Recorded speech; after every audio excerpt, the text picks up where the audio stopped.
हमारा एनजीओ पिछले 12 सालों से महाराष्ट्र के जलगांव जिले से हमारा प्रोग्राम ये एनजीओ काम कर रहा है। ऑनलाइन और ऑफलाइन दोनों मोड में हमारा काम शुरू है। Rural development, environment, education, health, women's empowerment, ऐसे अलग अलग विषयों पे हमारा एनजीओ काम कर रहा है। हमारा मुख्य तत्व महात्मा गांधी जी का गो टू विलेजेस और स्वामी विवेकानंद और रामकृष्ण परमहंस जी का शिव भावे जीव सेवा, इस तत्व से हमारा एनजीओ काम कर रहा है। और पिछले 12 सालों से हमारे एनजीओ को सोसाइटी में जो सेवा करने का मौका मिल रहा है टू सर्व द सोसाइटी, इससे हमें बहुत गर्व महसूस होता है। अ, 1-2 मिनट में हमारे एनजीओ का एक छोटा सा वीडियो क्लिप मैं यहाँ पर शेयर करना चाहूंगा।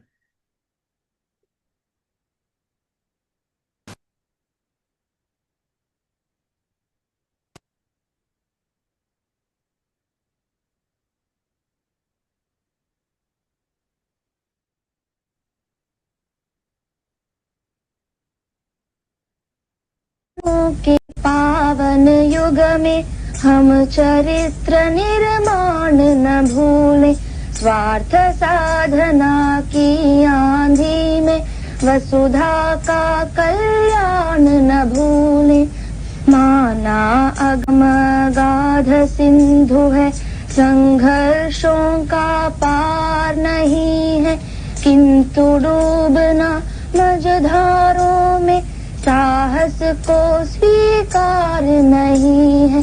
जटिल समस्या सुलझाने को नूतन अनुसंधान न भूले।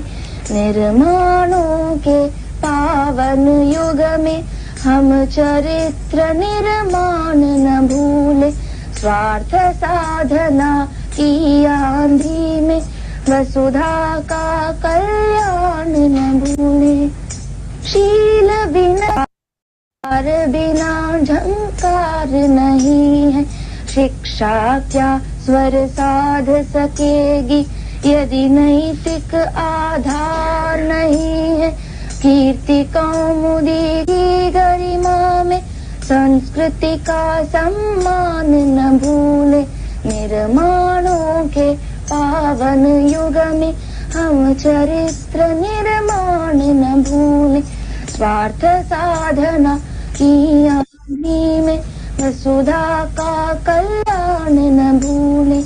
आविष्कारों की कृतियों में यदि मानव का प्यार नहीं। कोरोना के समय जब हमारे सारी फिजिकल एक्टिविटी बंद थी, तो हमारे एनजीओ ने ऑनलाइन वेबिनार सीरीज शुरू किया। और इसमें रूरल डेवलपमेंट हो, डिफरेंट फार्मिंग प्रैक्टिसेस जैसे कि नेचुरल फार्मिंग, ऑर्गेनिक फार्मिंग, योगिक फार्मिंग, मिलेट्स फार्मिंग, इसके अलावा हमारे सभी के दैवत छत्रपति शिवाजी महाराज, डॉक्टर बाबा साहब आम्बेडकर, भगवान गौतम बुद्ध, इनके चरित्र के ऊपर हमने वेबिनार सीरीज में अलग अलग एक्सपर्ट्स को बुलाया। और हमें पूरे महाराष्ट्र से बहुत अच्छा रिस्पांस मिला। आज हम जिस वेबिनार में जुड़े हैं, संवाद सारथी, तो हमारे एनजीओ के सारे डायरेक्टर्स ने अलग अलग लोगों से, एक्सपर्ट लोगों से डिस्कशन किया।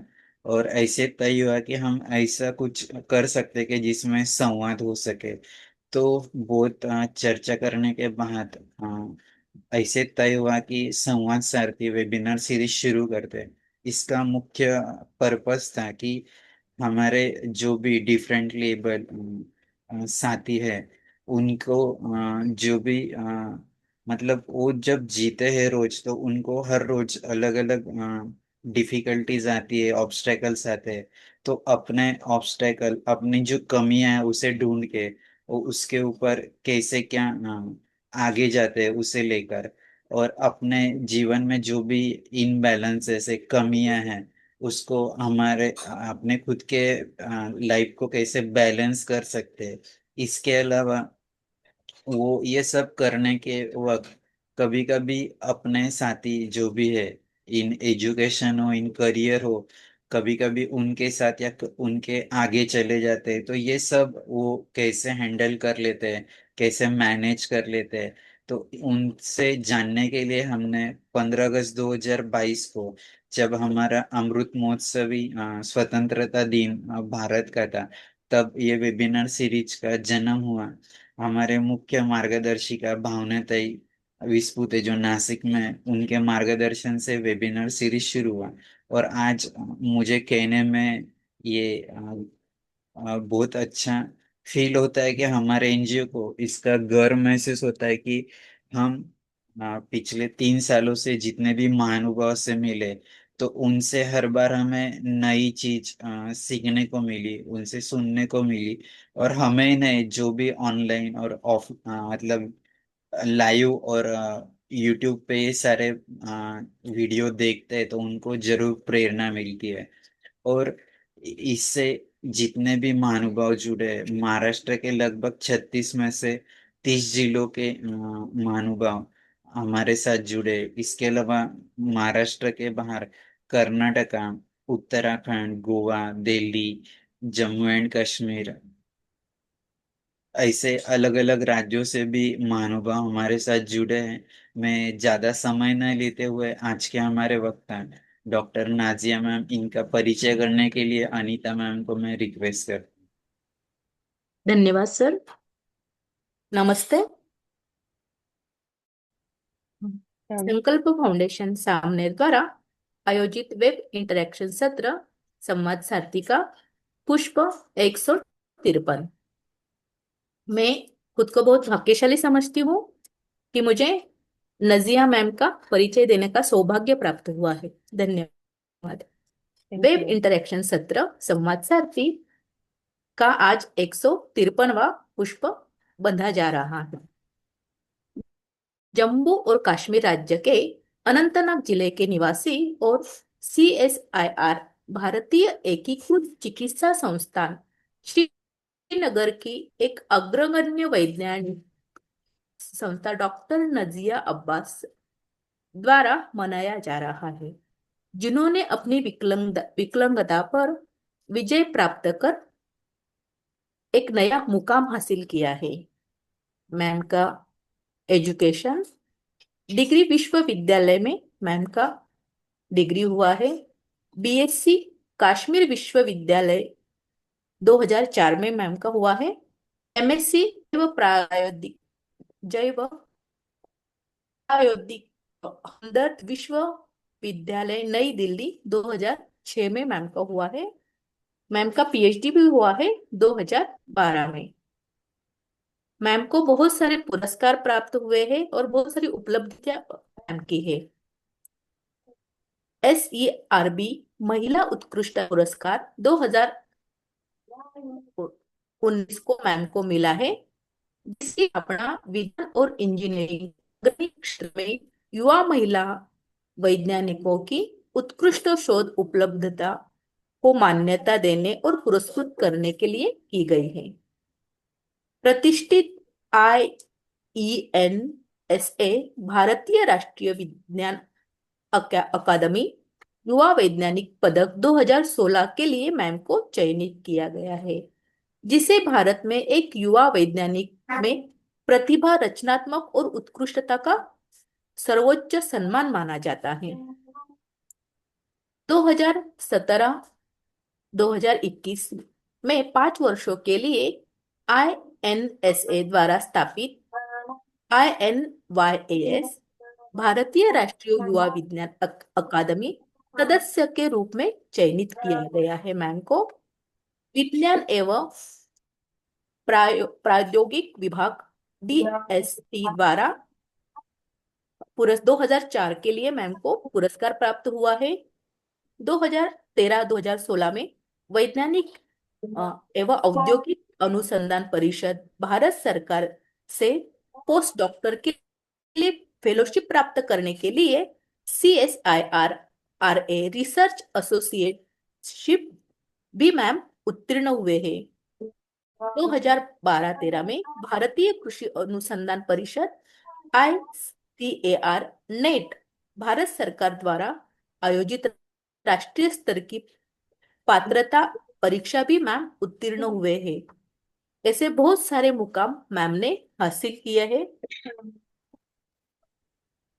मैम के जो शौक है वो ड्राइविंग, पेंटिंग करने के मैम के शौक है। भारत माननीय हमारे जो आज के गेस्ट माननीय डॉक्टर नदिया अब्बास मैम है, वो नदिया की गौरवशाली वैज्ञानिक दृष्टि इस विषय पर आपसे संवाद करेंगे। तो आइए संकल्प फाउंडेशन के वेब इंटरेक्शन पहल में, संवाद सारथी में हम सभी भाग लें और बाधाओं को प्राप्त करने, आगे बढ़ने के लिए नई ऊर्जा प्राप्त करें। Thank you. ओवर टू विशाल जी। धन्यवाद अनीता मैम। मैं ज्यादा समय न लेते हुए आज के हमारे वक्ता डॉक्टर नजिया मैम, इनका स्वागत करता हूं और उनको रिक्वेस्ट करता हूं कि मैम आपके जीवन का जो भी परिचय हमसे करवा दे। आपका प्रोफाइल बहुत बढ़िया बड़ा है, लेकिन हमें आपसे ये सारी जानकारी कि आप इस मुकाम पर कैसे पहुंचे, आपके जीवन के बारे में हम जानना चाहेंगे। बहुत बहुत स्वागत है मैम आपका। आप शुरू कीजिए। जी, थैंक यू सो मच। पहले तो मैं ये बताऊं कि हिंदी मुझे बहुत कम आती है। तो हमारी लैंग्वेज यहाँ पे उर्दू है या इंग्लिश है, तो इसलिए मुझे बहुत सारे वर्ड समझ भी नहीं आते हैं हिंदी के। आप मैंने हिंदी और हिंदी पढ़ी। इंग्लिश में, हिंदी और सॉरी, उर्दू और इंग्लिश में बात किया तो भी चलेगा, कोई दिक्कत नहीं। ठीक है, क्योंकि मुझे हिंदी ज्यादा नहीं आती है, कम आती है। उर्दू और हिंदी एक जैसा होता है तो थोड़ी सी मिल जाती है। तो हाँ, आपका बहुत बहुत शुक्रिया है, थैंक यू कि आप लोगों ने इतना मेरा डिटेल प्रोफाइल पढ़ा वहाँ पे, biodata. Thank you so much. तो इतना ज्यादा नहीं है। हाँ, मैं बोलूंगी कि मैं अनंतनाग से बिलोंग करती हूँ। कश्मीर का एक डिस्ट्रिक्ट है, डिस्ट्रिक्ट अनंतनाग, वहां से मैंने स्टार्ट किया है। तो मेरा बचपन थोड़ा सा मुश्किल रहा है। ज्यादा से ज्यादा मेरे पेरेंट्स के लिए वो ज्यादा मुश्किल था, क्योंकि मेरा जन्म तो ठीक से हुआ था, पर 6 मंथ्स की एज में मुझे जो पोलियो वैक्सीन दिया गया है उससे मुझे पोलियो हो गया था। तो वो फेल हो गया था वैक्सीन ऑल टुगेदर। तो उसकी वजह से 6 मंथ्स से लेके अब मुझे फिर ट्रीटमेंट पे था मेरा। तो मुझे लगता है इंडिया के हर किसी पार्ट में मेरा ट्रीटमेंट हुआ है। पर ट्रीटमेंट के साथ साथ मैं यहाँ पे ये कहना चाहती हूँ कि मतलब जैसे ऐसे कुछ बच्चे जिनका मतलब किसी के साथ भी कोई भी हादसा हो सकता है, ऐसा नहीं है, हम ठीक ठाक भी रहते हैं तो कुछ हादसा आ सकता है। पर उस केस में मतलब बचपन में मैं बहुत छोटी थी। तो वहां पे पेरेंट्स का बहुत रोल है कि पेरेंट्स कैसे आपको ले सकते हैं आगे, कैसे आपकी तरबियत कर सकते हैं, तो कैसे आपको हौसला दे सकते हैं कि आपको इस कोताही से निकल के आगे भी बढ़ना है, आपको पढ़ाई भी करना है आपको। ये चलो ठीक है, ये एक तरह से चलो ऊपर वाले की तरफ से कुछ था, तो इसको हमें एक साइड करके हमें आगे बढ़ना है। तो ये वहां पे बहुत जरूरी है। तो शुक्र है कि मेरे पेरेंट्स एजुकेटेड थे। मेरे पेरेंट्स ने बहुत केयर किया है, बहुत मुझे ये किया है, मुझे एजुकेशन भी दिया है और साथ साथ में मेरा ट्रीटमेंट भी किया है। तो जिला अनंतनाग से ही मेरी स्कूलिंग हुई है, बेसिक स्कूलिंग वहाँ पे। एक प्राइवेट स्कूल हुआ करता था उस टाइम का, जो सबसे अच्छा था, इकबाल मेमोरियल इंस्टीट्यूट। तो वहां से मेरी पढ़ाई स्टार्ट हो गई है अप टू 12th।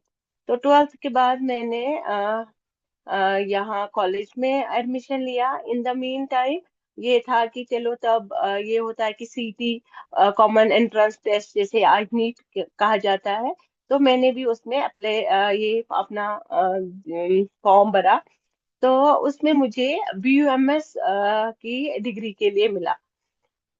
पर फिर मुझे लगा कि मैं बीयूएमएस ना करूं, क्योंकि मुझे हम इंग्लिश मीडियम की स्कूल से पढ़े हैं, तो बीयूएमएस में उर्दू मीडियम होता है। तो फिर मुझे लगा उर्दू मीडियम को छोड़ के मैं बीयूएमएस ना करूं, मैं आगे बढ़ूं, आगे पढूं। तो उसके बाद मैंने क्या किया, मैंने बीएससी कंप्लीट किया कश्मीर से ही, अनंतनाग से ही, वुमेन्स कॉलेज अनंतनाग से। उसके बाद मैंने एमएससी एमएससी किया। एमएससी में मुझे बहुत सारे ऑप्शंस मिले थे।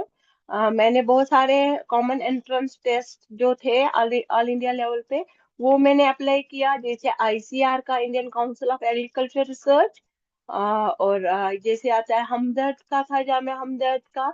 और भी मैंने दो चार ऑल इंडिया लेवल बायोटेक्नोलॉजी में भी मैंने एमएससी के लिए अप्लाई किया। तो मुझे ऐसा हुआ कि ऊपर वाले का ही देन था, कि अल्लाह की ये देन थी कि मुझे तीनों में सिलेक्शन हो गया। तो लास्ट में मैंने चूज किया हमदर्द यूनिवर्सिटी को, दिल्ली में। तो मैंने हमदर्द यूनिवर्सिटी में एमएससी बायोटेक्नोलॉजी का एडमिशन लिया। तो वहां से एडमिशन लेने के बाद मैंने 2 साल वहां पे एमएससी किया। उसके बाद मैंने आगे पढ़ाई करने का ये किया, क्योंकि मेरे दिमाग में पहले से ही बैठ गया था कि मुझे पीएचडी करना है, तो रिसर्च में आना है। और फिर जैसे मास्टर्स लेवल पे लेक्चरशिप के लिए पोस्ट निकले थे। जैसे हर कोई पेरेंट्स और घर वाले बोलते हैं कि मुझे भी बोला गया कि लेक्चरशिप के लिए यहाँ पे पोस्ट निकले हैं, तो आप अप्लाई करो। पर मेरा ये था कि नहीं, मुझे आगे ही पढ़ाई करना है। अगर मैं यहाँ पे जॉब के लिए अप्लाई करूंगी तो फिर मैं पढ़ाई नहीं कर पाऊंगी आगे। तो फिर मुझे आगे पढ़ना है। तो फिर मैंने नहीं किया जॉब के लिए अप्लाई, और मैंने पीएचडी के लिए नेट एग्जाम जो होता है ऑल ओवर इंडिया, जिसमें हमें फेलोशिप दिया जाता है, तो मैंने वो नेट एग्जाम क्वालिफाई किया डीबीटी से, DBT JRF, department of biotechnology, ये ऑल ओवर इंडिया कंडक्ट करता है जूनियर रिसर्च फेलोशिप। इसमें हमें कोई पैसे नहीं लगता है पीएचडी में, बल्कि हमें 5 साल के लिए फेलोशिप दिया जाता है, जिसका तब तो बहुत कम, लाइक 20,000 तक पैसे मिलते थे। अभी तो उस जेआरएफ का अराउंड 40,000 मिलते हैं, जेआरएफ जो गवर्नमेंट ऑफ इंडिया से मिलता है। और अपनी वो हमें सिर्फ 5 साल अपना पीएचडी इंडिया में परसू करने के लिए मिल जाता है। तो फिर मैंने वो जेआरएफ को लेके मेरा एडमिशन हुआ बायोटेक पीएचडी के लिए जेएनयू में, जवाहरलाल नेहरू यूनिवर्सिटी न्यू दिल्ली, जहाँ पे मुझे एक इंस्टीट्यूट में काम करने का मौका मिला। जो मेरा सिलेक्शन हुआ वहाँ पे, उसका नाम है national institute of plant genome research. ये इंडिया का one of the prestigious institute है फॉर प्लांट बायोलॉजी। तो वहां पे मैंने काम किया प्लांट बायोलॉजी, प्लांट बायोटेक्नोलॉजी में। तो मेरे सुपरवाइजर वहां पे थे डॉक्टर सुदीप चट्टोपाध्याय, और मैंने उनके अंडर पीएचडी लिया। जेएनयू से भी एफिलिएटेड था। तो हमने 5 साल में पीएचडी कंप्लीट किया। पीएचडी में भी मतलब हम रात दिन पूरा करके इतना सिंसियरिटी से काम कर रहे थे। तो काम तो अच्छे से हो गया। तो उसके बाद मेरे पेपर्स भी वहां से, पब्लिकेशन जो हमें पीएचडी के बाद पेपर्स पब्लिश करना होता है किसी जर्नल में, तो मेरे पेपर्स एक इंटरनेशनल जर्नल में पब्लिश हो गए, जिनका बहुत अच्छा रेपुटेशन है और बहुत अच्छा इम्पैक्ट फैक्टर है।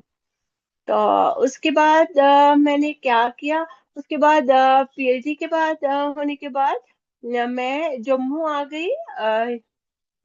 ये सीएसआईआर का एक इंस्टीट्यूट है हमारे जम्मू एंड कश्मीर में, जिसका नाम है council of scientific and industrial research. या ऑल ओवर इंडिया 46 लेबोरेटरीज है, उसमें से एक लेबोरेटरी है जम्मू एंड कश्मीर में। मेन ब्रांच जो इसका है वो जम्मू में है, और श्रीनगर में इसका ब्रांच लेबोरेटरी है। तो वहां पे मेरा सिलेक्शन हो गया 2016 में। उससे पहले मैंने इसी इंस्टीट्यूट में काम किया एज मेरा मैंने दिया था रिसर्च एसोसिएट के लिए, मैंने प्रोजेक्ट डाला था ऑल ओवर इंडिया लेवल पे सीएसआईआर में। तो मेरा वो सिलेक्ट हो गया, और उसमें मैंने 1 साल वहाँ, 2 साल मैंने वो आरशिप कंप्लीट किया। और उसके बाद मुझे 2016 में इंस्पायर फैकल्टी अवार्ड दिया गया, जो गवर्नमेंट ऑफ इंडिया सर्व्स, अभी तो उसका एएनआरएफ है, ये डीएसटी देता है, department of science and technology है दिल्ली में। तो उसमें मैंने एक प्रोजेक्ट डाला था फॉर इंस्पायर फैकल्टी। ये एक प्रेस्टिजियस अवार्ड है, ये मुझे मिला था 2015 में। तो इस अवार्ड के बेसिस पे मुझे उसमें फेलोशिप भी मिला, मुझे लैब की ग्रांट भी मिले ताकि हम लैब स्टार्ट कर पाए। मैंने श्रीनगर के CSIR ट्रिपल IIM श्रीनगर में हमने अपना लैब स्टार्ट किया। तो उसके बाद मेरा 2016 में परमानेंट पोजीशन के लिए मेरा यहाँ पे रिक्रूटमेंट हो गया एज साइंटिस्ट। 2016 से लेके आज तक मैं CSIR में ही काम कर रही हूँ। मेरे पास वहाँ पे PhD स्टूडेंट्स हैं। अभी तक मेरे अंडर तीन अ, तीन PhD स्टूडेंट्स ने ऑलरेडी अपना PhD डिग्री ले लिया है, और दो चार स्टूडेंट्स अभी भी परस्यू कर रहे हैं PhD। तो अभी मैं वहाँ पे प्रिंसिपल साइंटिस्ट मेरा करंटली प्रोफाइल है वहाँ पे प्रमोशन के बाद। तो अभी मैं एज प्रिंसिपल साइंटिस्ट वहाँ पे काम करती हूँ।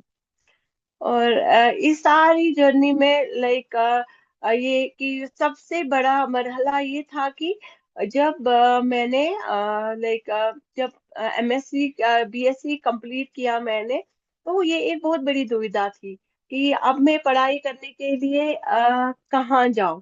क्योंकि घर वाले भी बहुत रिलक्टेंट थे कि क्योंकि मैं बहुत एफिलेटेड रही हूँ अपने पेरेंट्स के साथ, अपने घर वालों के साथ, इतना सारा ट्रीटमेंट साथ साथ रहा।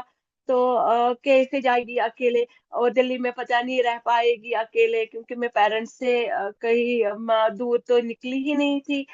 तो वो एक बड़ा स्टेप था। वहां पे जैसे मैंने कश्मीर में कुछ ऑप्ट ही नहीं किया, तो मेरे पास कोई ऑप्शन ही नहीं था कश्मीर में। मैंने कहीं पे मुझे लगा था कि अगर मैं कश्मीर में कुछ अप्लाई करूंगी तो मुझे यहाँ पे ही जाना है कहीं पढ़ाई करने। तो मुझे लगता है सबसे बड़ा ब्रेकिंग जो पॉइंट था वो ये था जब मैंने डिसाइड किया अब मैं कश्मीर से बाहर पढ़ाई करूंगी आगे की मास्टर्स की। तो उससे मुझे एक बहुत अच्छी अपॉर्चुनिटी मिली। और सबसे बड़ा रोल इसमें रहा, मैं यही बोल सकती हूँ कि मेरे पेरेंट्स का। मुझे लग रहा है वो कोई जगह नहीं इंडिया में जहाँ पे मेरा ट्रीटमेंट नहीं हुआ है। और सबसे बड़ी बात है कि जैसे सर्जरी हो कुछ हो, क्योंकि मेरी डिसेबिलिटी फॉर एग्जांपल 50% थी, तो 60-70% थी, तो पूरा उससे इतना ट्रीटमेंट करके अभी मैं 20-30% डिसेबिलिटी पे हूँ। तो ये सब उन्होंने इतना इलाज साथ साथ में, पर उस इलाज के साथ साथ में मेरा ये हुआ कि उम, मेरा कोई साल बीच में नहीं छूटा है। मैंने पढ़ाई भी साथ में की और मैंने ट्रीटमेंट भी साथ में किया। तो ये जर्नी चलती ही रही है ऐसे।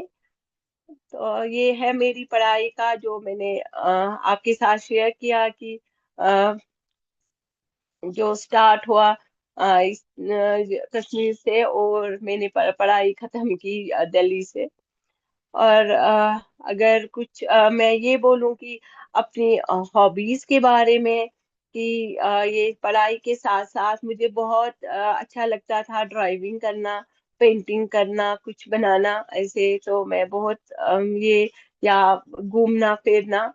तो ये तो फिर मुझे लगता था कि ये कि पता नहीं मैं ड्राइविंग कर पाऊंगी नहीं कर पाऊंगी, कैसे करूंगी।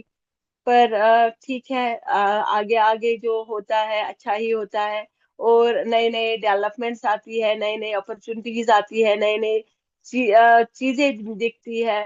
तो एक किस्सा सुनाती हूँ इस पे कि जैसे अब गाड़ी का शौक मुझे चढ़ गया था।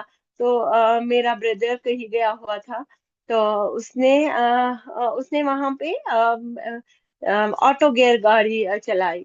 तो वो आया, बोला आपके लिए मैंने गाड़ी तो ढूंढ ली है, आप तो ये गाड़ी चला सकते हो। मैंने कहा कौन सी गाड़ी है वो गाड़ी? तो उसने बोला ऑटो गियर वाली गाड़ी मैंने आपके लिए लाई है। तो फिर मैंने कहा चलो ठीक है, देखते, मैं चला सकती हूँ। उन्होंने कहा आप तो चला सकते हो उसको आराम से। तो उसने मतलब इसमें भी मैं बोलूंगी जब लगन हो इंसान को तो कुछ भी कर सकता है इंसान। तो हमने एक बुक की, ऑटो गियर गाड़ी। और विद इन 7 डेज में मैंने ड्राइविंग सीखी।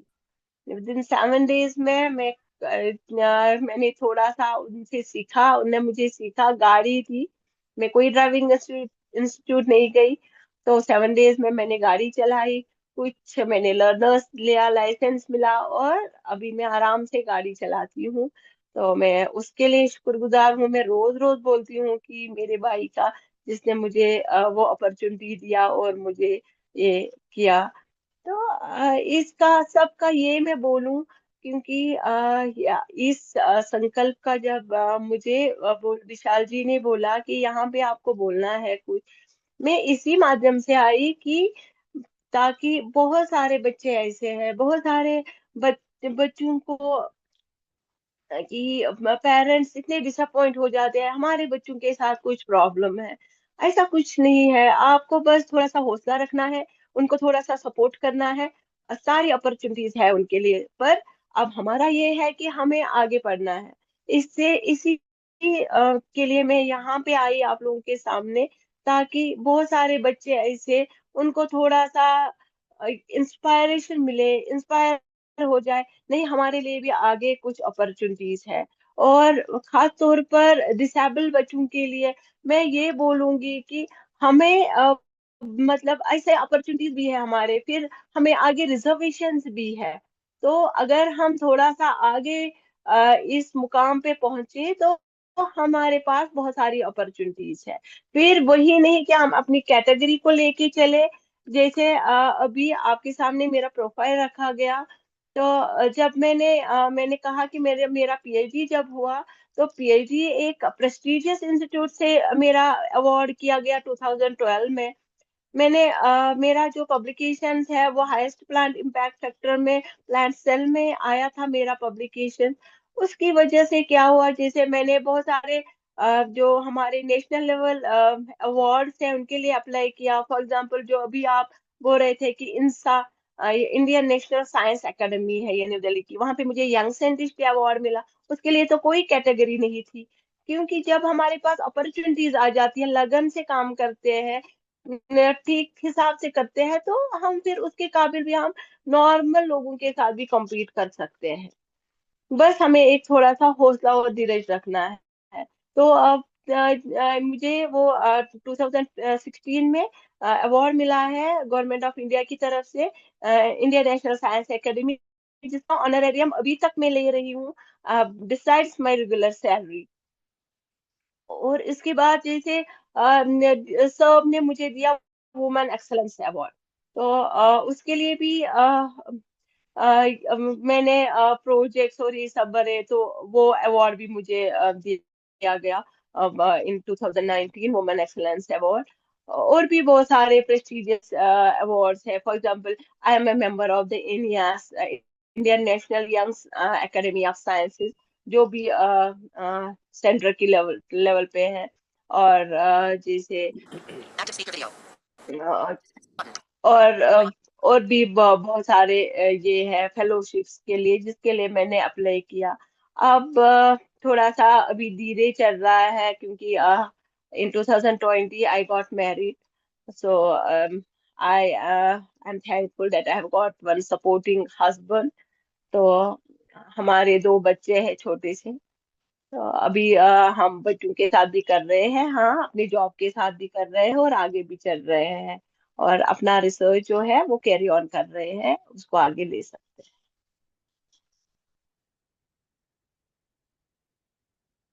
अब तो आप बोलिए सर, और या आपको। नाजिया मैम, आपका जर्नी बहुत ही इंस्पायरिंग हाँ है जी। और मोटिवेशनल है।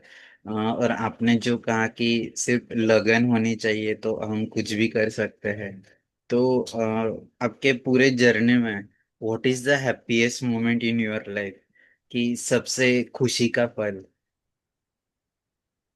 सबसे खुशी का पल में जर्नी में था कि जब मेरी इस सारी सफरिंग का, उसका एक किस्सा मैं सुनाती हूँ आपको।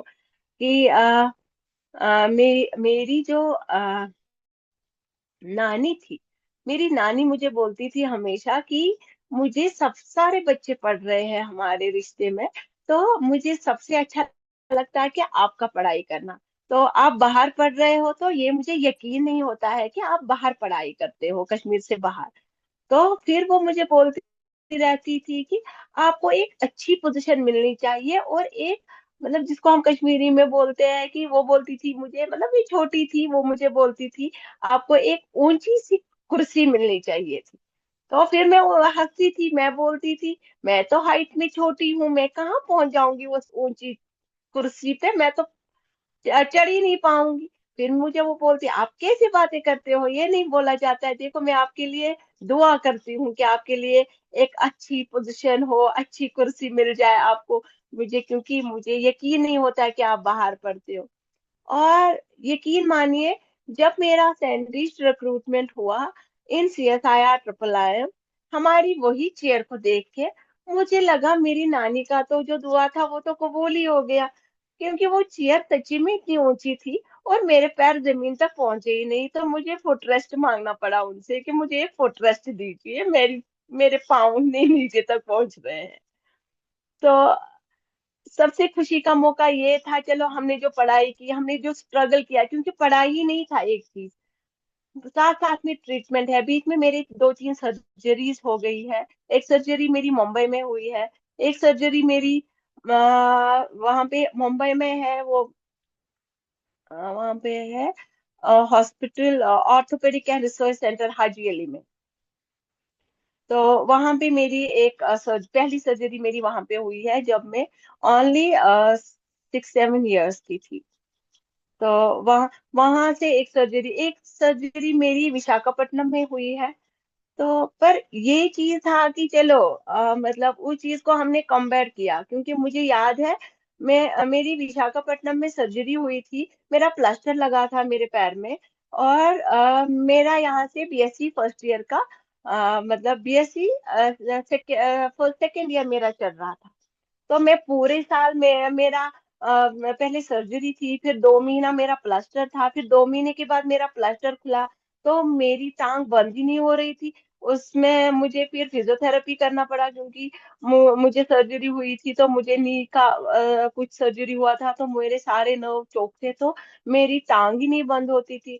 तो उसपे मुझे इतना देखना पड़ा कि मैं पूरे साल वहां जा ही नहीं पाई कॉलेज में। और लास्ट में मैंने उनको दिया मेडिकल का कि मुझे एग्जाम देने दो, क्योंकि मैं घर में ही पढ़ रही थी।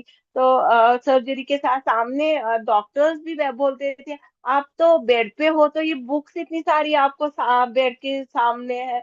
तो मैं पढ़ती भी रहती थी, सर्जरी भी थी न, वो बोलते थे आप रोते ही नहीं हो, आपको दर्द नहीं होता है। तो मैं कहा ठीक है, आप दवाई खा ली है, आप थोड़ा पढ़ाई भी करते हैं। तो ऐसे ही चल रहा था। तो उस सारी का जब मुझे फिर एट लास्ट एक रिप्यूटेड जॉब मिला मेरी सारी पढ़ाई का, और उस टाइम मुझे लगा चलो ठीक है, जो हमने बहुत सारे इसके लिए हार्डशिप्स किया था उसका हमें रिजल्ट भी मिल गया। तो वो सबसे बड़ा खुशी का मुकाम।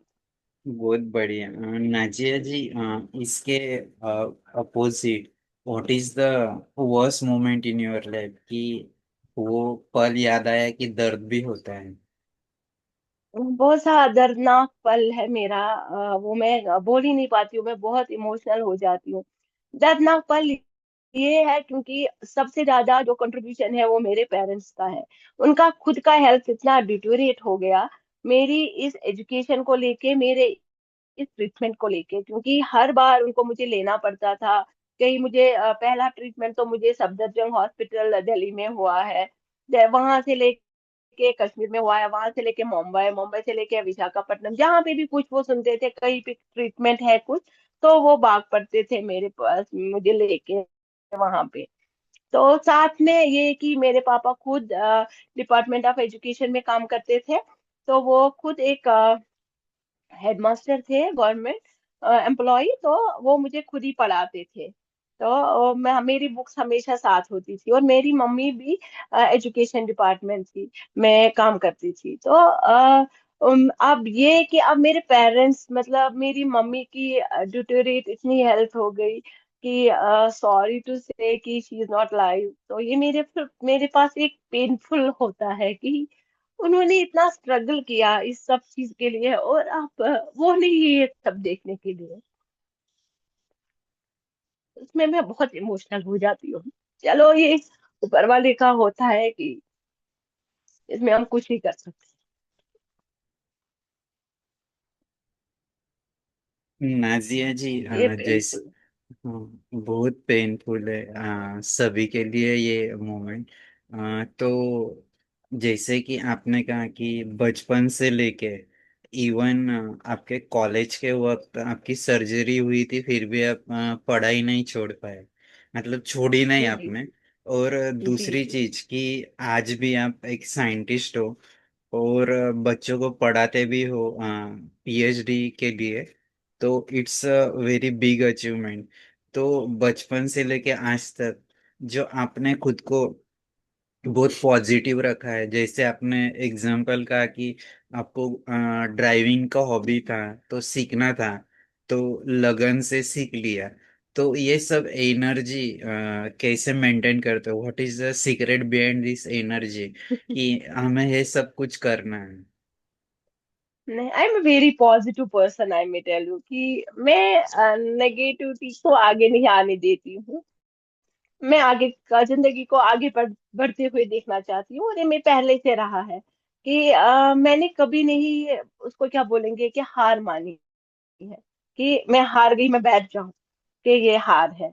मैंने आपको कहा कि जब मेरा ये था कि एमएससी मेरा कंप्लीट हो गया, कश्मीर में पोस्ट ये हर किसी स्टेट का होता है कि अपने स्टेट का PSC public service commission exam. तो तभी निकले थे कश्मीर में बायोटेक्नोलॉजी, वो नया नया सब्जेक्ट था तब कश्मीर में, तो बायोटेक्नोलॉजी के पोस्ट निकले थे मास्टर्स के बाद। तो मेरे घर वालों ने भी, मेरे रिश्तेदारों ने भी मुझे वो नोटिफिकेशन भेज भेज के मुझे बोल रहे हैं, आपके पास नेट है, आपके पास एमएससी है, तो आप एलिजिबल हो, आप अप्लाई करो, आप लेक्चरर बन जाओगे। पर मेरा वो मोटो नहीं था कि मैं पढ़ाई में आ जाऊं, मुझे मुझे आगे जाना था कि मुझे चलो फिर मेरे दिमाग में, मैंने फिर पापा को बोला, मैंने कहा पापा, अगर मैं यहाँ पे एक इस पोजीशन के लिए जाती हूँ, तो फिर मैं पढ़ाई कहाँ कर सकती हूँ आगे, मुझे तो पीएचडी करना है, तो फिर आप भी मुझे बोलोगे कि आप तो जॉब लग गया, और मेरा जॉब जब लग जाए मैं बंद हो जाऊंगी, इसलिए मैं इसके मुझे मजबूर मत करो, मैं अप्लाई ही नहीं करूंगी इसके लिए। तो उन्होंने कहा आपकी मर्जी है, आपको पता है सबसे ज्यादा क्या अच्छा है आपके लिए। ये सबसे बड़ी बात थी कि मेरे पेरेंट्स ने कभी मुझे कुछ इम्पोज नहीं किया मेरे पर। तो उन्होंने बिलीव किया जो मैं बोलती थी उनको कि मुझे ऐसे करना है, ये करना है, ऐसे करना है। तो उनने कहा चलो ठीक है। फिर मेरा एडमिशन जब जेएनयू में हुआ, तो मतलब तब भी मेरे पापा ने कहा कि अब तो आप हमदर्द यूनिवर्सिटी में पढ़ रहे हो। वहां पे क्या था कि हमदर्द यूनिवर्सिटी में बहुत सारे जम्मू एंड कश्मीर से बहुत सारे बच्चे पढ़ते हैं। तो तब उनको ये सिक्योरिटी लगा था, चलो वैली से बहुत सारे बच्चे वहां हैं उस यूनिवर्सिटी में। जब मैंने जेएनयू में बोला मैं जाऊंगी जेएनयू, तो ऑब्वियसली जेएनयू का आपने देखा होगा माहौल भी, तो वहां पे बहुत सारे कम बच्चों का एडमिशन होता है, और ऑल ओवर इंडिया का वहां पे ये है। तो फिर मेरे पापा भी थोड़ा सा इकराए कि जेएनयू जाना जरूरी है, आप वहां पे नहीं कंप्लीट, क्योंकि मुझे पीएचडी का एडमिशन हमदर्द में भी हुआ था, हमदर्द में नहीं कर सकते हो। तो फिर मैं वहां पे बोल रही पापा, पापा मुझे एक प्रेस्टिजियस इंस्टीट्यूट में काम करने का मौका मिल रहा है, मैं वहां पे क्यों करूं, मैं तो जा रही हूँ जेएनयू। तो पापा ने कहा चलो ठीक है, जैसे आपकी मर्जी है आप करो। तो मतलब ये था कि मैंने हमेशा सोचा, हमेशा देखा कि आगे का, मैंने ये नहीं देखा कि अगर मुझे फिर नहीं मिला तो मुझे मैं क्या करूं। यहाँ अभी तो एमएससी में पोस्ट निकल रहे लेक्चरर में, लेक्चररशिप ही पकड़ूं कि मैं आगे क्यों जाऊं। अगर मुझे फिर नहीं मिला, मैंने कभी नहीं सोचा अगर फिर मुझे नहीं मिला, मुझे लगा नहीं हम आगे मेहनत करेंगे, आगे पढ़ेंगे तो हमें और इससे अच्छा मिलेगा। तो वो चीज था। बहुत बढ़िया मैम। और जैसे कि अभी जेएनयू में या फिर आप हमदर्द यूनिवर्सिटी में थे, तो what about your physical appearance in college? क्योंकि बहुत बार ऐसे होता है कि क्लासरूम ऊपर रहते हैं, सेकंड फ्लोर, थर्ड फ्लोर, तो how can you walk there? नहीं एक इस पे भी एक चीज है जो हमदर्द यूनिवर्सिटी में हमारा एमएससी बायोटेक्नोलॉजी का क्लासेस एक बार थर्ड फ्लोर पे था। उसमें कम से कम 30 स्टेयर्स थे जो चढ़ने थे, 30 की 40, और ऊपर से वहां पे सारा ग्रेनाइट लगाया हुआ था और वो बहुत स्लिपरी था। जब मैं वहां पे गई पहली बार, मेरे पेरेंट्स मेरे साथ आए थे वहां हमदर्द में मेरे एडमिशन करने के लिए। तो मेरी मम्मी रोते हुए वापस गई है वहां से कि उसने पापा को बोला था। हम तो उसको कुछ नहीं बोल पाते, पर मुझे डर है ये कैसे वहां ऊपर चढ़ेगी इतना सीढ़ियाँ, और नीचे उतरेगी, ऐसे इसको दिक्कत हो जाएगी, कहीं ये गिर ना जाए, कहीं कुछ प्रॉब्लम ना हो जाए। तो ऐसे पर उन्होंने मुझे हमेशा हौसला दिया है, मुझे कभी नहीं बोला है कि आप नहीं कर पाओगे, आप नहीं चल पाओगे। उन्होंने मुझे वो स्कोप दिया कि आप खुद से कर सकते हो। मुझे अभी भी लगता है ये उन्हीं का देन है जिसकी वजह से अभी इंडिपेंडेंटली मैं हर कोई काम कर सकती हूँ। मतलब उस कोताही को तो मैंने छोड़ दिया है कि मतलब ये कोई चीज है, क्योंकि अब मुझे नहीं लग रहा है कि अब कोई प्रॉब्लम है। क्योंकि वो 20-30% प्रॉब्लम जो है थोड़ा सा, चलो थोड़ा सा दिक्कत होता है, पर उसको मैंने जैसे नेग्लेक्ट ही किया है। मुझे लगता है कोई प्रॉब्लम नहीं है, अब क्या है, को मतलब जो आम इंसान है वो थोड़ा सा तेज चलेगा, मैं थोड़ा सा धीरे चलूंगी, पर मैं भी वहीं पे पहुंच जाऊंगी। Ma'am, what about your as a parent, about your parenting? About parenting, it is tough job, toughest job of the life. अभी तक इतना भी किया है, कितना भी, तो मुझे वो सब इजी लग रहा है, पर अभी जो स्टेज है मुझे सबसे टफेस्ट लगता है कि टू पेरेंट ए चाइल्ड। क्योंकि मुझे कभी लगता है कि हाउ कोरेजियस माय पेरेंट्स आर ना, और मेरे पेरेंट्स कितने कोरेजियस थे। क्योंकि मुझे अभी लगता है मेरे बच्चे को थोड़ी सी सर्दी लग जाती है तो मैं तो घबरा जाती हूँ, मुझे घबराहट हो जाती है। मैं तो कितने डॉक्टर्स को दिखाती हूँ कि ये क्या हो गया, अब क्यों नहीं फर्क हो रहा है, अब क्या दूं, अब इसको क्या देना है, अब क्या करूंगी। फिर मुझे लगता है, फिर मैं कभी सोच के बैठती हूँ कि मेरे पेरेंट्स को कितने कोरेजियस थे कि उन्होंने इतना बड़ा। और जैसे मेरे पापा, मम्मी पापा बोलते हैं, मम्मी तो अब नहीं रही, पापा बोलते हैं कि जब मेरे मुझे ये पोलियो हुआ है, क्योंकि तब पोलियो वैक्सीन दिया जाता था। पोलियो वैक्सीन वो तब अब मुझे समझ आता है कि तब पोलियो ड्रॉप्स नहीं था, वो एटोनेटेड वायरस होता था, कि वो मरा हुआ वायरस, जिसको हम बोलते हैं कॉमन लैंग्वेज में एटोनेटेड वायरस होता था, जिसको देते थे। तब तो वही एप्लीकेशन था, उसके वही कम्बरसम थे ड्रॉबैक। कि कभी क्या होता था कि जैसे मुझे जब दिया गया है, मुझे फीवर था, किसी पता नहीं कैसा डॉक्टर था वो, उस डॉक्टर ने मेरी मम्मा को बोला है, मेरी मम्मा ने बोला इसको फीवर है, इसको ये वैक्सीन डालना आज ही जरूरी है कि 2-4 दिन के बाद डाल सकते हैं, इस बच्ची को फीवर है। उस डॉक्टर ने, मेरी बदकिस्मती थी, उस डॉक्टर ने बोला है नहीं, ये जरूरी है। क्योंकि तब पोलियो वैक्सीन पे इतना था कि वो तब मुहिम चली थी कि टू एरेडिकेट पोलियो। तो तब वो मुहिम थी, तो तब इसको बहुत एसेंशियल और अर्जेंट माना जाता था कि जब भी ये आया वैक्सीन तो तभी ये देना है। तो उन्होंने माना ही नहीं है, उन्होंने कहा है नहीं, इसको ये करना है। तो तब क्या करते थे, तब उस जमाने में, मतलब जैसे मेरा 80s में, 82 में मेरा डेट ऑफ बर्थ है, तो उसमें क्या था कि वो तब वो ग्लास सिरिंज यूज करते थे, जिसको वो स्टरलाइज करते थे। तो मेरी मम्मा ने एक्स्ट्रा केयर किया है, उसने डिस्पो वैन लाई है, क्योंकि हमें घर में मेडिकल शॉप था, तो उसने डिस्पो वैन लाई है, उसने उस नर्स को बोला है आप इसको इस वाले सिरिंज से करो इंजेक्शन। तो जब मुझे दिया गया है, मुझे फीवर था, अब मुझे समझ आ रहा है कि मेरा इम्यूनिटी कम था, क्योंकि मेरे मुझे तो पहले से ही इन्फेक्शन कुछ था, तो मेरा ये था, तो उसकी वजह से ही मुझे वो पोलियो हो गया है। तो फिर कई डॉक्टर्स ने तब बोला है, जब मुझे लिया गया है उसके बाद डॉक्टर्स के पास, उन्होंने बोला है कि इसको पोलियो हो गया है, उसका कोई ट्रीटमेंट ही नहीं है, इंडिया में क्या फॉरेन में भी इसका कोई ट्रीटमेंट ही नहीं है। तो मेरी मम्मा को बोला गया है कि क्योंकि वो खुद वर्किंग थी, आप इसको कोने में बिठा दो, इसकी खदमत करो, तो ये तो आप ठीक नहीं हो जाएगी, ये तो आप नहीं चल पाएगी ऐसे, तो इसको। तो मेरी मदर जो है वो रोने लगी है कि अब क्या होगा, अब ये चल ही नहीं पाएगी, मैं क्या करूं, मैं तो खुद वर्किंग हूँ, मैं कैसे, हम इसको कैसे हैंडल करेंगे। फिर मेरे पापा बोलते हैं, मैंने मामा को बोला आप मत तो ये साइंस एंड टेक्नोलॉजी का जमाना है, आप क्यों रोते हो? कुछ ना कुछ ट्रीटमेंट कहीं पे होगा, जो भी ट्रीटमेंट अवेलेबल होगा हम इसके लिए करेंगे, आप टेंशन मत लो, हम इसको ठीक करवा देंगे। तो मतलब वही मुझे लग रहा है कि उनकी हिम्मत की मैं दाद देती हूँ, क्योंकि जब मैं एज अ पेरेंट अपने बच्चों को देखती हूँ, थोड़ी सी भी कुछ हो जाता है तो मैं घबरा जाती हूँ कैसे। तो ये तो उनकी हिम्मत है कि उन्होंने इतना सब सहा, इतना ये किया, इतना ट्रीटमेंट दिलाया, और सबसे ज्यादा कि उन्होंने कभी, जैसे मुंबई हम 5-8 साल जाते थे। मुझे लगता है जब मैं 4th-5th क्लास में थी, अप टू 7 से 8 तक, 3rd-4th से लेके मुझे लगता है 8th तक हम जाते थे, हर साल हम जाते थे मुंबई ट्रीटमेंट के लिए। तो मुझे कभी नहीं लगता था, क्योंकि मेरे मेरे और 2 सिबलिंग्स है, मेरा भाई है छोटा और मेरी बहन है बड़ी, वो दोनों भी जाते थे, हम पेरेंट्स भी आते थे, तो हमें रोज लगता था कि हम ट्रीटमेंट के लिए नहीं जाते हैं, हम कहीं घूमने के लिए जा रहे हैं।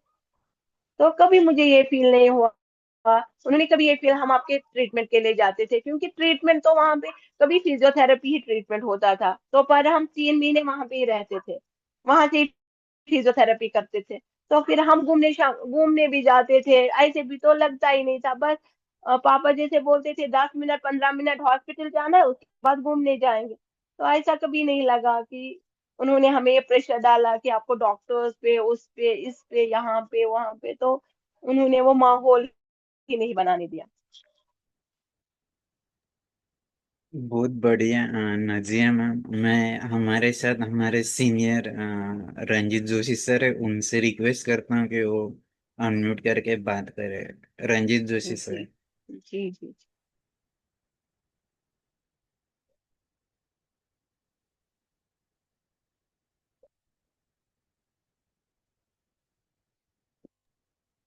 Ranjit Joshi sir, please unmute.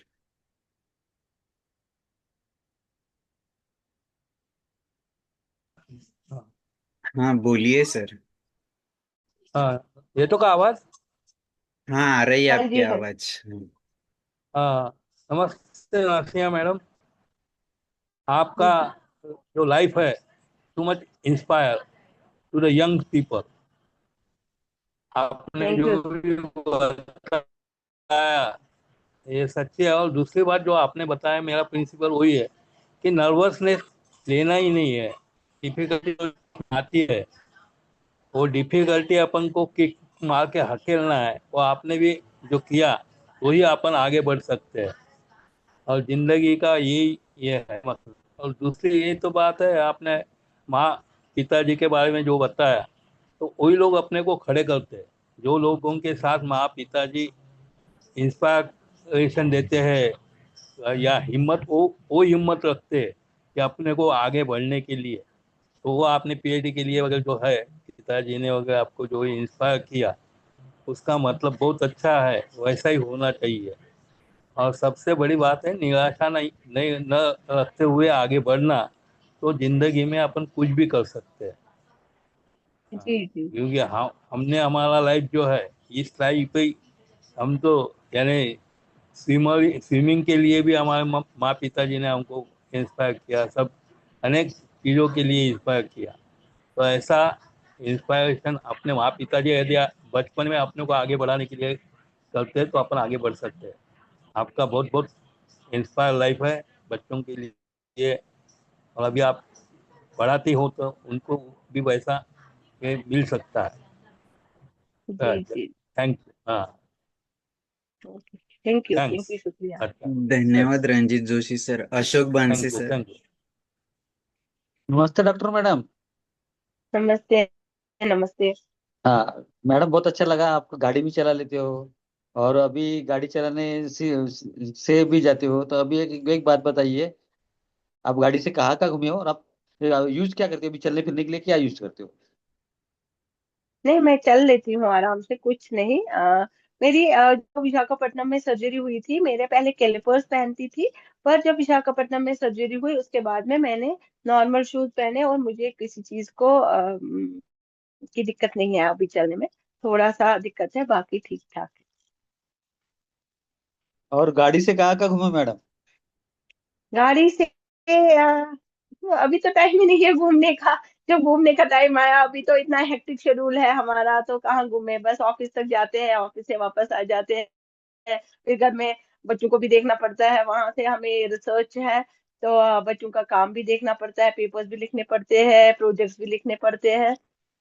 तो हमारा ऑफिस आवर्स 9 से 6 है, 5:30, 6:30, 6:15 तक हम वापस पहुंच जाते हैं। और फिर घर में बच्चे हैं, फिर बच्चों के साथ टाइम लगता है, बच्चों का ये सब। फिर सुबह भी ऐसे ही निकलती है, तो हमारा बहुत हेक्टिक शेड्यूल है, कोई ब्रेक नहीं, कुछ टाइम नहीं है हमारे पास घूमने वूमने का कि घूम के आ जाए कहीं पे। बहुत अच्छा लगा मैडम बात करके। Thank you. धन्यवाद भांसे सर। अनुराधा मैम। नमस्कार मैम। मैं हाँ, मैं अनुराधा नमस्कार। जोशी महाराष्ट्र से बोल रही हूँ। बहुत अच्छा जी लगा जी। कि आपने एक ऊंचाई गांठ ली है। अ, वो सबकी नसीब में आते हैं ऐसे कुछ नहीं। अ, बहुत स्ट्रगल है पीएचडी करने के। मैं भी पोलियो डिफेक्टेड लेग है मेरा भी। लेकिन मैं ग्रेजुएशन पूरी की हूँ। और मुझे अब आपके सब सुन के मुझे प्राउड लगता है। बेटी भी डीबीटी से फेलोशिप लेकर पीएचडी कर रही है। अच्छा अच्छा। वो जो मेरा सपना था कि वो पूरा कर रही है वो। अच्छा अच्छा। अ, तो कौन हाँ से और इंस्टीट्यूट से कर रही है वो? एनसीसीएस पुणे। एनसीसीएस फुले, ओके। हाँ वो भी सेल सीएसआईआर साइंस का में ही कर। इंस्टीट्यूट? नहीं डीबीटी का है। डीबीटी का, हाँ। सेल हाँ हाँ सेल साइंस में कर रही है। हाँ हाँ हाँ। वो भी बहुत अच्छा और इंस्टीट्यूट है। हाँ हम्म। वो मेरा सपना वो पूरी की है। और उसकी सपना है कि मुझे एक गाड़ी लेकर दे दो। वो कहती है कि मेरे पीछे मत लगाना, अब मेरा काम बहुत है। और आपको अब चाहे अपना सोचो। अब मैं गाड़ी दे लेकर देती हूँ। कभी कहीं कहीं भी फिरना आप अपने आप ऐसे बोलती है वो। हाँ अ, हाँ। आपका बहुत बहुत फिर से एक बार धन्यवाद और congratulations to you. Thank you. बहुत अच्छा लगता है एक ऊंचाई गाड़ते हैं तब। हम्म। Thank you. Thank you Anuradha ma'am. Janjad sir, please unmute. थोड़ा सा हिंदी बोलने में तकलीफ होते है कुछ। सॉरी इधर उधर हुआ तो। ठीक है मैम, कोई चलता बात है, नहीं, या जैसे हमें पूरी हिंदी नहीं आती है, वैसे अपनी अपनी लैंग्वेज है। जंजड़ सर, आपको बात करना है, अनम्यूट कीजिए। नाजिया मैम का बहुत बहुत धन्यवाद, जो जिन्होंने अपना जीवन कहानी बताया है और आज एक सक्सेस लेडी है। तो ऐसे ही हमारे जीवन में संघर्ष की कहानी लिखी जाती है और ऐसे मंच पे इनवाइट किया जाता है तो दिल को बहुत सुकून मिलता है। बहुत बहुत विशाल सर, धन्यवाद। धन्यवाद जंजड़ सर। सारिका मैम।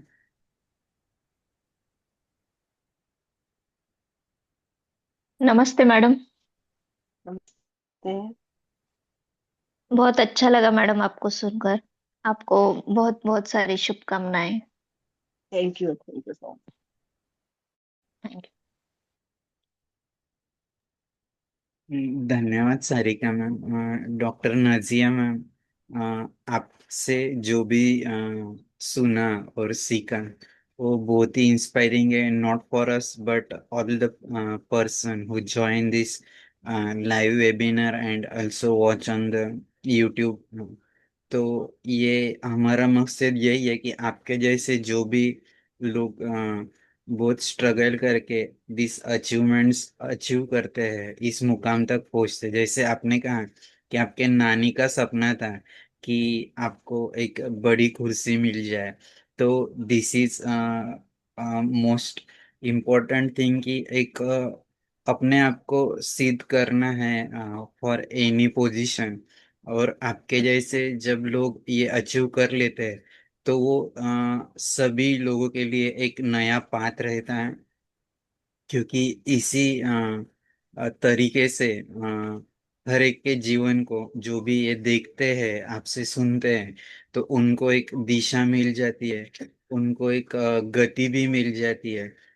क्यों मिल जाती है? क्योंकि वो जो स्थिति में है वो उससे बाहर जाने का उन्हें एक डायरेक्शन और उसका मतलब एक कि इस डायरेक्शन में जाना है तो हमें क्या चेंज करना होगा खुद को। तो ये सारी चीजें मिल जाती है। मैं हमारे पूरे संकल्प फाउंडेशन और संवाद सारथी की टीम के तरफ से आपका धन्यवाद देना चाहूंगा। और आगे भी हमारा ये संवाद जारी रहेगा। जब भी आप आपकी जरूरत होगी हम आपको जरूर बुलाएंगे। और जरूर जरूर। आगे ही अभी ये हम करते रहेंगे। एक छोटा सा संदेश सभी के लिए, अगर हो सके तो हम ये सत्संग का समापन प्रेयर से करते। अगर आप प्रेयर भी गाना चाहोगे तो प्रेयर से समापन।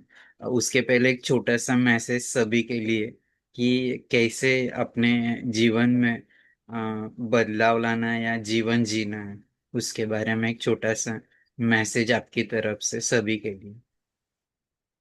मैंने आज मैं मेरा मतलब मैंने आपसे 2-4 बार बात की फोन पे भी। और सबसे ज्यादा क्योंकि मैंने आपको कॉन्सेंट दिया कि मैं आऊंगी इस प्रोग्राम में। ये बहुत मुश्किल था क्योंकि मेरे पास मैंने आपको कहा कि टाइम और बच्चे बहुत छोटे हैं। अभी मैं देखती हूँ मेरे सामने मेरे बच्चे को नींद पड़ गई, उसने खाना भी नहीं खाया। तो ये है कि इस टाइम पे मुझे बहुत मुश्किल हो जाता है कि मतलब मैं बच्चों को ही थोड़ा सा टाइम देती हूँ शाम के 6 बजे से लेके 8-9 बजे तक वो सो जाते हैं, बस इतना ही। सुबह में तो 9 बजे निकल जाती हूँ जल्दी से, तो उनको मैं टाइम भी नहीं दे पाती हूँ। तो मैंने इसलिए आपको कॉन्सेप्ट दिया क्योंकि आपने कहा कि ये डिसेबल्ड पर्सन्स के लिए एक मैसेज है, क्योंकि उनके लिए मैं एक टॉर्च बेरर अपने आप को मानती हूँ कि वो ये सब देख के सुन के थोड़ा इंस्पिरेशन, क्योंकि मुझे ये लगता है कि चलो ठीक है मतलब हो जाए कुछ, किसी को अगर कोई फायदा हो सकता है या हिम्मत ही आ जाए उनमें, सोचने का ही ढंग बदले कि हाँ ये ऐसा। क्योंकि मैं आपको एक बात बोलूं जाते जाते कि एक बार हमारे इंस्टीट्यूट में एक प्रोग्राम हुआ जिसके एक बच्चे ने 11th क्लास का वो बच्चा था, उसने मुझे क्वेश्चन पूछा। उसने कहा मैडम आप तो बोलते हो कि आपने पीएचडी किया, आपने दिल्ली से मास्टर्स किया, इसमें ये पैसे वालों का खेल है, तो पैसे वाले जा सकते हैं आगे, तो जिनके पास पैसा नहीं हो उनके लिए तो कोई अपॉर्चुनिटी नहीं है। तो उसने मुझे ये क्वेश्चन पूछा। तो फिर मैंने उसको बोला, मैंने कहा देखो अब आपने मुझे ये वाला क्वेश्चन पूछा कि हम पैसे वाले हैं कि हम आगे पढ़ाई कर सकते हैं। मुझे लगता है कि पढ़ाई के लिए तो पैसा चाहिए ही नहीं। क्योंकि फिर मैंने उसको बोला, मैंने कहा मैं आपको बात बोलूं कि मैंने मास्टर्स किया हमदर्द से, वहां पे जो भी फीस था मिनिमल फीस जब था वो हर किसी कॉलेज में होता है, तो उसके बेसिस पे हमने किया मास्टर्स। जब मैंने पीएचडी में किया मैंने आपको बोला कि मैंने जेआरएफ क्वालिफाई किया। जेआरएफ जिस बच्चे का क्वालिफाई हो जाता है तो गवर्नमेंट ऑफ इंडिया उनको स्टाइपमेंट देते हैं, अभी उनका 40,000 स्टाइपमेंट है। फिर जब मैंने जेएनयू में, ये जब इंडिया की प्रेस्टिजियस यूनिवर्सिटी एक है जेएनयू भी उसमें एक है, तो जब मैंने जेएनयू में एडमिशन लिया, मैं आपको बोलूं पूरे पीएचडी में मैंने 500 रुपये फीस भरे हैं। मैंने 5,500 रुपये दिए थे। 5,000 रुपये हमें वो फेलोशिप से वापस मिला और हमें सिर्फ फॉर्म का फीस 500 देना पड़ा। तो फिर मैंने उस बच्चे को बोला कि मैंने कहा मैं आपको बोलूं अगर आप सच मानोगे, मतलब आप मान लो कि मैंने जो पीएचडी किया है दिल्ली से पीएचडी किया है, मुझे अपना फेलोशिप मिला, उसके बेसिस पे मेरा खर्चा भी चला, थोड़ा सेव भी हो गया, और मैंने पूरे पीएचडी का 5 साल का फीस 500 रुपये दिया है। तो इसमें खर्चा तो नहीं है जब आपके पास, मतलब हाँ, फिर हमें मेहनत तो ज्यादा लगती है कि हमें उस लेवल के एग्जाम तो पास करने हैं। मेहनत तो करनी है, पर पैसा, अगर हम सोचेंगे कि पैसे से ही सारा होता है तो ऐसा नहीं है कि पैसों से ही सारा होता है। मेहनत से भी बहुत सारे दरवाजे खुल जाते हैं, और आपको मेहनत करनी है, पैसों का तो सवाल ही नहीं है, पैसे खुद ही आ जाते हैं आपके पास। और लास्ट में जाते जाते मैं जो एक शायर है जिनका मैं मुझे बहुत पसंद है, क्योंकि मैंने इकबाल मेमोरियल से पढ़ा है। डॉक्टर अल्लामा इकबाल एक मशहूर शायर थे, तो उनका ये शायर याद आता है। हिम्मत मर्द मोमिन से बदल जाती है तकदीरें, जो हो जो के यकीन पैदा तो कट जाती है जंजीरें। तो उसका मतलब यही है कि जब हिम्मत करे इंसान तो कुछ भी हो सकता है। दूसरा उन्होंने बोला है कि हिम्मत करे इंसान तो क्या हो नहीं सकता, वो कौन सा मरहला है जो तय हो नहीं सकता है, ये उर्दू में है। तो इससे यही मतलब है कि हिम्मत से हर कोई आपका दरवाजा खुल जाता है। बहुत बहुत शुक्रिया डॉक्टर नाजिया मैम। बहुत ही अच्छा लगा आप आपसे संवाद करते हुए। और जो भी लोग ये देखेंगे उनको ये नई दिशा और नई गति भी मिलेगी कि उनके लाइफ में क्या करना है, उनकी स्थिति चेंज करने में, क्योंकि वो बहुत इम्पोर्टेंट रहता है। और फिर से इतना समय देने के लिए आपका धन्यवाद देना चाहूँगा। और एक छोटी सी प्रार्थना से हम समापन करते हैं। सर्वे भवन्तु सुखिनः, सर्वे सन्तु निरामया, सर्वे भद्राणि पश्यन्तु, मा कश्चित् दुःखभाग् भवेत्। ओम शांति शांति शांति। धन्यवाद। हम फिर से मिलते हैं अगले सोमवार को। तब तक हम रुकते हैं।